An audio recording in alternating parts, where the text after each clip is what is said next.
Bonjour à tous, on se retrouve pour le quintet de jeudi, direction l'hippodrome de Paris-Vincennes pour le quintet du jour. Très heureux de vous accueillir comme chaque jour sur ma chaîne YouTube. Prix Bernard Lequelec est à l'étude, 2700 mètres grande piste, 15 partants en réunion 1 course 1, départ 13h55. On connaît les forces et les faiblesses de chaque concurrent au départ de cette épreuve. Ça reste un quintet assez ouvert au papier. Attention, il n'y a rien qui est prédéfini au départ d'une course et je rappelle qu'une course, faut la courir, on ne sait pas ce qui arrive.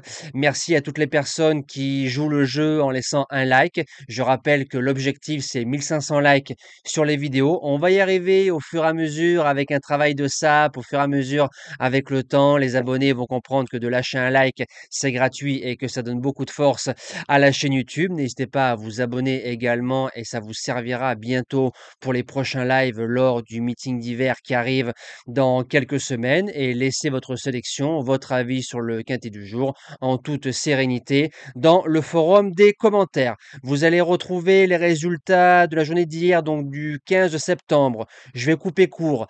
Concernant Jetida, alors vendredi matin, donc vendredi dernier, j'ai fait le quintet de dimanche et lundi. Donc Jetida partante, base gagnante, présentée à, je pense, à 50% de ses moyens, pas plus, vu comment elle a couru hier.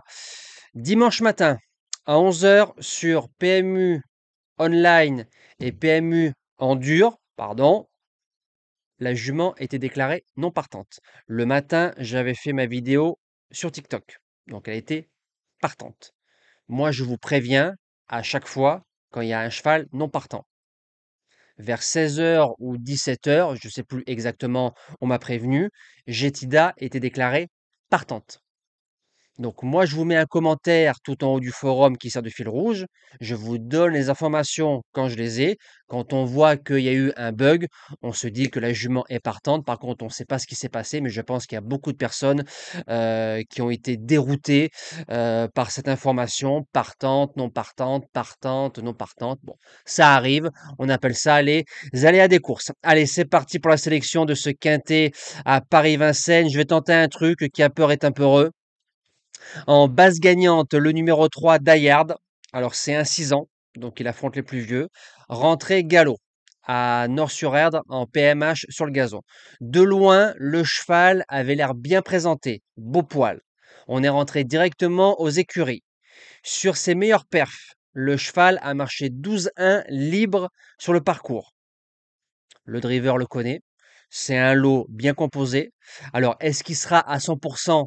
Peut-être pas, mais c'est un cheval qui a fait de drôles de trucs et j'ai pas envie de passer à côté d'un 10 ou 12 contre 1 dans ce quintet-là. Donc c'est soit il fait une belle performance, il fait l'arrivée, soit peut-être qu'au bout de 1 km 500, c'est fini et il faudra le suivre lors de ses prochaines sorties parce que c'est un bon cheval et il n'a que 6 ans et c'est un bird et moi les birds, je les adore, comme le père bien évidemment, pour ceux qui l'ont connu. En deuxième base, le 15 Indie Dark, qui sera sûrement l'un des favoris au départ de cette épreuve. L'engagement rêvé, le coup d'avant, il était basse gagnante, battu par un Duval d'Estaing qui est en feu.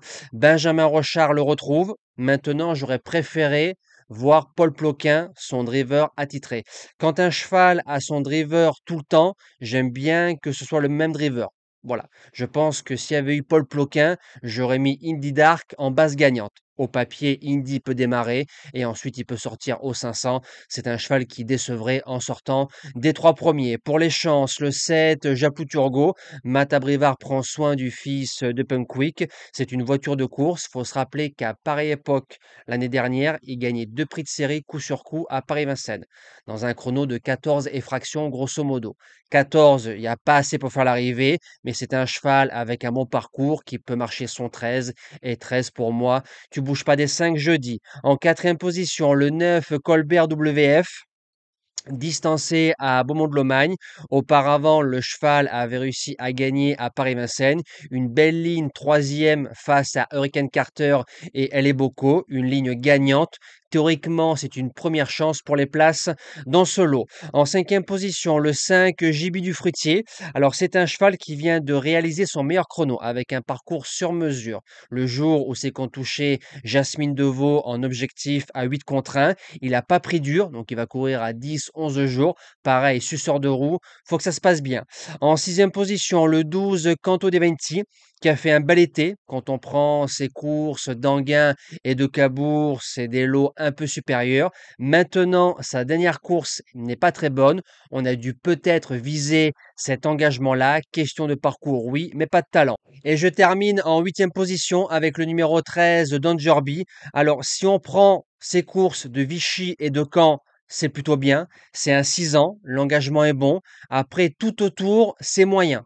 Je ne vais pas dire très mauvais, c'est très très moyen ses performances, à part les 2 courses que je vous ai citées. Maintenant, Damien Beaune, c'est un peu le spécialiste, des 40-50 contre 1. Je viens traverser les jeux, dans une épreuve. Je me dis que si on voit le Danger, de Vichy et de Caen, pourquoi pas? C'est un cheval qui peut finir 4e, 5e à Bellecote au départ de cette épreuve. Nous, on se dit à demain pour le quintet en nocturne, encore du côté de Paris-Vincennes. Passez une belle semaine et merci à tous.